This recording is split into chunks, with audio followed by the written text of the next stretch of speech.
What's up, guys? It's Flowjector Coasters here, and today I'm going to be talking about Kings Island and how it can be a better amusement park.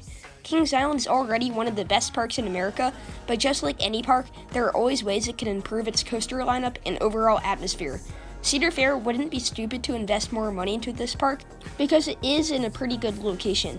It is within drivable distance from cities such as Cincinnati, Dayton, where I live, Columbus, Indianapolis, and other cities.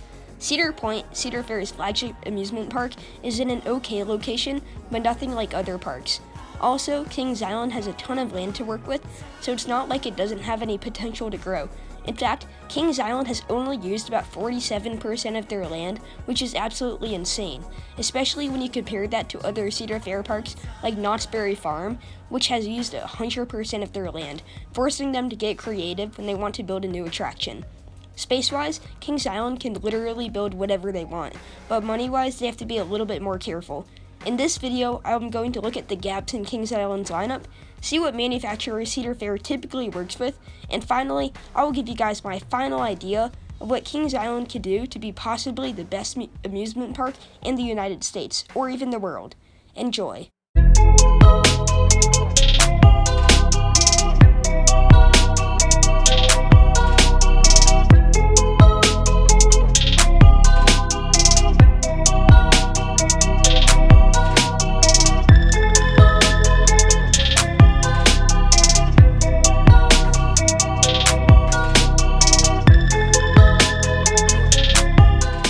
First, let's start off the video with looking at the gaps in Kings Island's lineup.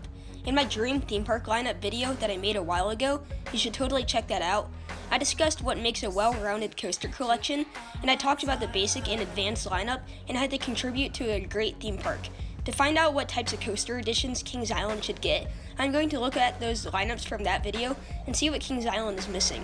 The first one is a 200-foot coaster. Kings Island has this settled with Diamondback. Next is a wooden coaster. Kings Island has the Beast. After that, we have the invert. Kings Island has Banshee. Next, we have a looping coaster. Banshee and Flight of Fear fit this gap, but I can see Kings Island getting another coaster centered around inversions, and I will discuss that later. After the looping coaster, we have a family coaster. Kings Island has this settled with Adventure Express.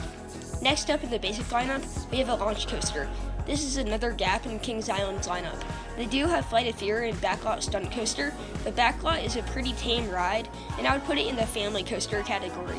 And Flight of Fear is an outdated launch coaster that is painful, old, and overall not a very enjoyable experience in my opinion. I think that Kings Island needs a modern launch coaster, and I will discuss that later. The last coaster in the basic lineup is the Kiddie Coaster. Kings Island has the Kiddie Coaster with the Great Pumpkin Coaster. This is a pretty bad kiddie coaster, but it fits the spot, and I'm sure little kids, the audience that this ride is made for, would enjoy it. This is when we move on to the advanced lineup. Surprisingly, Kings Island has most of these coasters, but I will talk about them anyways. First, we have a second family coaster. They've got this covered with Backlot and Woodstock Express, but I would put Woodstock Express more in the kiddie coaster category. Next, we have a crowd pleaser. Kings Island has Orion and Diamondback, both of which being a crowd-pleasing type, so they're set in that category, but I could see them getting something else like a B&M dive coaster. After that, we have a second wooden coaster. Kings Island is actually the park with the most feet of wooden track, so they have plenty of wooden coasters. On top of the Beast, they have the two sides of Racer, Mystic Timbers, and Woodstock Express. Next, we have the third gap in Kings Island's lineup, an RMC.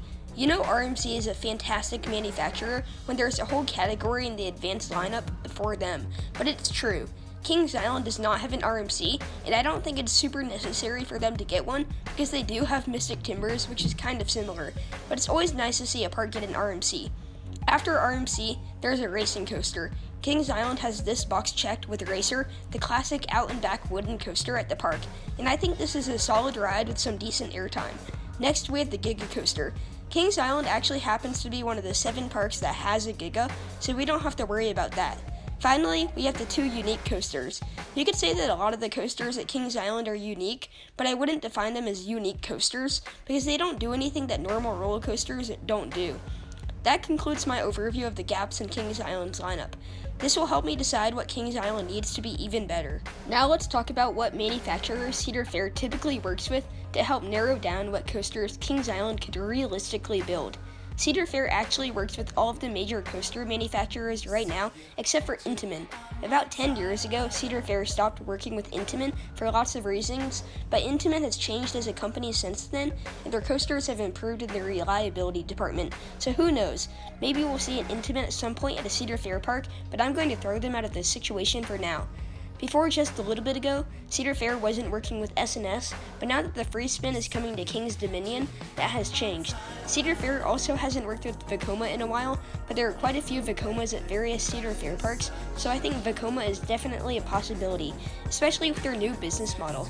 That sums up the manufacturers that Cedar Fair typically works with, almost all of them, so now we can move on to my idea of what can make Kings Island possibly the best theme park in the world. Just a disclaimer, this list isn't necessarily what I believe Kings Island will get in the coming years. Instead, it is more of my semi-realistic idea of what Kings Island should get. Now let's get into it. Let's kick this off with the full GCI retrack of the Beast. I highly doubt Kings Island would do this, but it isn't completely out of the question because it wouldn't change the Beast enough for the fans to get mad, but it would make the ride experience way better. It would be even better if Kings Island gave the Beast the RMC treatment, making it one of the best coasters in the world, but I know that Kings Island would never do that. Getting back to the GCI retrack, I think this would be a great ride because it would make the Beast a whole lot smoother, maybe even Mystic Timbers level. It would make the track be able to stand up against the forces, so Kings Island could remove all those pesky trim brakes, possibly the most annoying part of the Beast, and it would give Beast a new life as a top-tier wooden coaster. This wouldn't be very expensive because the track is the only thing that Kings Island needs, and I think it would be a fantastic investment for the park. Cedar Fair also works with the GCI all the time, so it isn't completely out of the question for this to happen. The next roller coaster Kings Island will be getting is a replacement for Vortex, and that is a Gerstlauer Infinity Coaster. Cedar Fair has experience with the Infinity Coaster with hang time at Knott's Berry Farm, and I could see Kings Island's Infinity Coaster being a bigger and badder version of this. Kings Island could easily break some sort of record with this coaster, like most inversions in North America, steepest drop in the world, or even most inversions in the world. It would be even cooler if we saw something like Carnan, but without the extensive theming, but I highly doubt that because of the cost. This coaster isn't completely necessary for the park's lineup, but I think it would be a great fit and definitely a worthy replacement for Vortex. I could also see this ride somehow fit Vortex into the theme, just like Banshee with Son of Beast. A few years after the addition of the Gerstlauer Infinity Coaster, Kings Island will announce the closure of Flight of Fear. They would reuse the Flight of Fear station, but take down the building that the ride itself sits in to add an S&S air launch coaster, similar to Max Force, but with a longer duration. In addition to the land occupied by Flight of Fear, this coaster would use the land next to Orion Q. This would be cool if you were waiting in line for Orion, because you could see this fast-paced, intense launch coaster go around its course over and over again. This coaster could fit the space theme of Area 72 and offer the modern, intense launch coaster that Kings Island desperately needs. After park improvements and a few flat ride additions, Kings Island will announce to remove Invertigo, their Vekoma inverted boomerang, and replace it with an RMC Raptor similar to Jersey Devil coaster. This coaster would go over the front entrance, and since it's a very unique coaster, the general public would really dig it. This would give Kings Island that ejector airtime machine and be the highlight attraction of the park. Next, I'm going to remove Flying Ace Aerial Chase and replace it with a smaller Gerstlauer spinning coaster. This would be a pretty small addition, but I think we can all agree that almost anything is better than a hang and bang.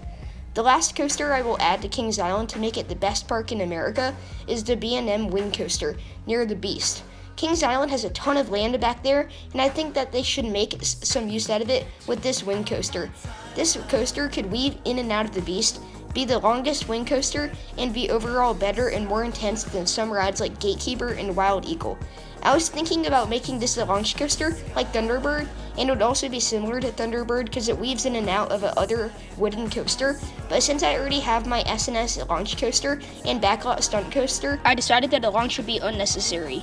That concludes my overview of all of the coasters I would be adding to Kings Island to make it the best park in America. Now it's time to talk about park improvements. I don't have to do too much to this park to make it a better environment because it is already a fantastic park, but there are a few things I would like to do. First of all, I would completely renovate and retheme the area near Banshee, the Bat, the Drop Tower, and my new RMC Raptor.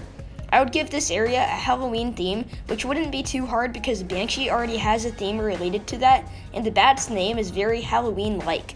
Speaking of the bat, I'm going to re-theme that ride and repaint it to relate more to the theme. I think it would be super cool if the station was designed to look like a cave and have bat sounds playing in it. The second thing I would do to Kings Island is to make the Rivertown theme in that section more relevant. Mystic Timbers is great, but I would give Diamondback an update in the queue line to immerse the riders more and create a new soundtrack. I would also change the music in Rivertown because I absolutely hate it, but that's just me. That's going to wrap up my idea of what I can do to make Kings Island even better. Comment below what you would do if you were in charge of Kings Island and your thoughts in the video. Also, make sure to like and subscribe to the channel for more coaster content like this. I'm signing out for today, and bye.